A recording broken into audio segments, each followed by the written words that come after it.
Initially, the investments were experimental and limited.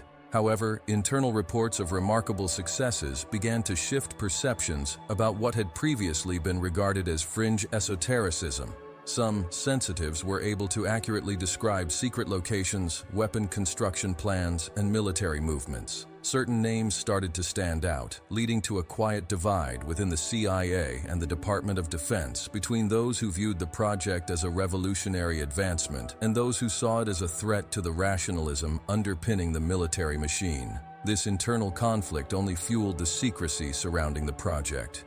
Yet, while debates raged in classified meetings, the experiments continued, and the results, no matter how inexplicable, kept emerging. If the Soviets truly had access to agents with mental capabilities beyond the ordinary, the US would be at a disadvantage not just militarily, but existentially. The very concept of national security began to feel fragile. How could sensitive information be protected if it could be perceived from a distance through the eyes of the mind?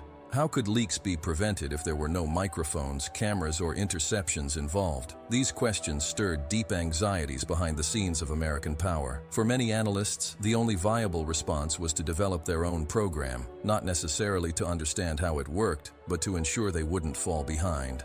However, remote viewing offered something that no technology could replicate: access to completely unreachable locations, underground facilities, safes, thoughts, intentions.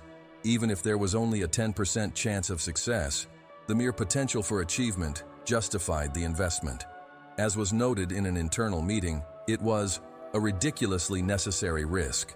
With that, funding began to be allocated, disguised under other projects and hidden within defense contracts. The invisible was gaining structure. The impossible was gaining support. As a result, what began as an experimental project began to evolve into an operational arm. The invisible was starting to be institutionalized. This marked the beginning of what would later be known as the Stargate project.